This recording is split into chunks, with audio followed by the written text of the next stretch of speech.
कैसे हैं आप सब। आई होप कि आप लोग बहुत अच्छे होंगे। तो स्वागत है आपका मेरे चैनल ओवैस ट्री लर्निंग में। मेरा नाम है ओवैस खान और मैं बात कर रहा हूँ भागलपुर से। तो आई होप कि आप लोगों ने मेरी पिछली वाली वीडियो जरूर देखी होगी, जो कि रिप्रोडक्शन इन प्लांट्स का पार्ट 3 था, जिसमें हम लोगों ने एरोबिक और एनारोबिक रेस्पिरेशन के बारे में बहुत अच्छे से बात की थी और ग्लाइकोलाइसिस और क्रेब्स साइकिल के बारे में भी हम लोगों ने डिस्कस किया था। तो खैर आज का जो हमारा टॉपिक होने वाला है, it's a different topic, it's gonna be on a different topic. It's going to be a motivational video for you guys. This video I'll explain you guys a short story which will give you a moral, and trust me, it's gonna be too much important for you guys. So let's start our video. Let's go.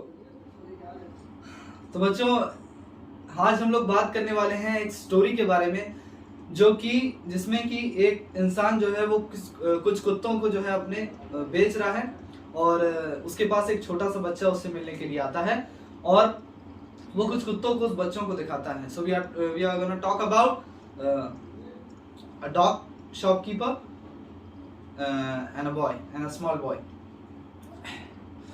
तो बच्चों, होता यह है कि एक बार जो है एक कुत्ता बेचने वाला जो इंसान है, जो कुत्ता बेचता है, जो लोग कुत्ते बेचते हैं, तो वो एक बार अपनी दुकान के बाद बाहर एक बोर्ड लगाता है जिसमें लिखा होता है पपीज फॉर सेल. अब उस बोर्ड में लिखा होता है पपीज फॉर सेल. तो इन चीजों से नॉर्मली होता क्या है कि छोटे बच्चे जो है वो बहुत ज्यादा अट्रैक्ट होते हैं. तो होता यह है कि एक छोटा सा बच्चा जो है वो बोर्ड को देखकर अट्रैक्ट होता है, उस बोर्ड को देखकर, और वो शॉपकीपर के पास आकर पूछता है कि भाई कितने में बेच रहे हो, ये पपीज कितने में बेच रहे हो.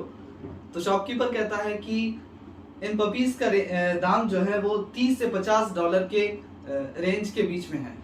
तो बच्चा जो है अपने पॉकेट वो अपने पॉकेट में हाथ डालता है तो झंझनाती हुई आवाज आती है कुछ सिक्कों की, और वो सिक्का निकाल कर दिखाता है कि भाई मेरे पास तो अंकल मेरे पास तो सिर्फ $2.5 हैं. मतलब उसके पास सिर्फ $2.50 थे. तो वो कहता है ठीक है, मैं खरीद तो नहीं सकूंगा इन कुत्तों को, तो फिर एक काम कीजिए अंकल कि आप सिर्फ मुझे ये कुत्ते दिखा दीजिए लाकर, मैं आपको $2.5 दे दूंगा, आप सिर्फ मुझे कुत्ते लाकर दिखा दीजिए. तो जो शॉप ओनर था वो स्माइल करता है, हंसने लगता है. फिर वो किसी को आवाज देता है और उसके शॉप में से एक लड़की जो है वो उन कुत्तों को लेकर बाहर आती है. कुछ ये 5-6 कुत्तों को लेकर वो बाहर आती है.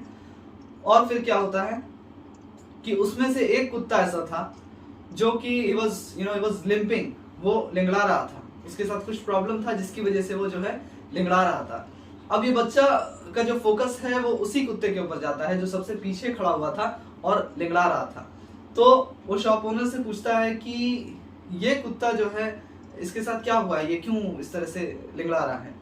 तो शॉप ओनर उसे जवाब देता है कि इसका जो एक हिप जॉइंट है वो मिसिंग है. उसका एक हिप जॉइंट मिसिंग था जिसकी वजह से वो जो है पूरी जिंदगी चल नहीं सकता, तो इस वजह से वो लिंगड़ा रहा था.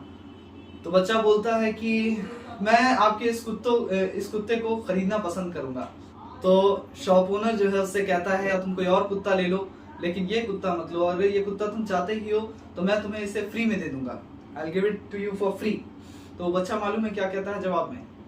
वो कहता है अंकल आप मुझे ये कुत्ता बिल्कुल भी फ्री में नहीं दें, बल्कि मैं जब तक आपको उतना पैसा नहीं दे दूं जितना कि दूसरे कुत्तों का आपने प्राइस रखा है, यानी कि $30 to $50 के बीच में जो रेंज था, तो जब तक आप इस कुत्ते को उतनी ही प्राइस में बेचें जितनी प्राइस में आप अपने बाकी डॉग्स को बेच रहे हैं, उतने में पपीज था, वो बच्चा था कुत्ते का, जितने प्राइस में आप अपने बाकी पपीज को बेच रहे हैं उतने में ही उतना पैसा जब मैं आपको चुका दूंगा तभी आप मुझे इस पपी को हैंड ओवर कीजिएगा.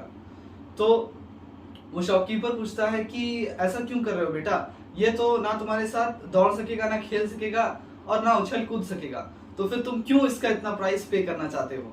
बोलता है कि बस जब तक मैं अभी आपको $2.5 जो है वो पे कर दूंगा और बाकी का जो पैसा है मैं आपको इंस्टॉलमेंट पे मंथली जो है वो 50 सेंट्स पर मंथ पे करता रहूंगा, और जब तक कि मैं इसका पूरा प्राइस ना चुका दूं आप मुझे इस कुत्ते को मत बेचिएगा या मत दीजिएगा. तो शॉपकीपर बड़ा हैरान हो जाता है. वो सोचता है कि आखिर ऐसा इस कुत्ते में क्या बात है, ये तो ना तुम्हारे साथ खेल सकेगा ना उछल कूद सकेगा, तो फिर तुम इसे क्यों ले जाना चाहते हो. ये बोल ही रहा था वो शॉपकीपर कि वो छोटा सा बच्चा जो है वो अपने पैंट को कुछ इस तरह से उठाता है और फिर शॉपकीपर देखकर हैरान हो जाता है। क्या आपको पता है कि शॉपकीपर देख के हैरान क्यों हो जाता है? तो बच्चों मैं बता दूं, वो हैरान इसलिए हो जाता है कि क्योंकि उस बच्चे का भी जो लेफ्ट लेग था, बायां वाला पैर, वो क्रिपल्ड था, पूरा टेढ़ा था उसका पैर, और उस पैर में एक मेटल ब्रेस यानी कि मेटल रॉड लगा हुआ था उसके पैर में। So there was a metal rod in his leg and his leg was totally crippled.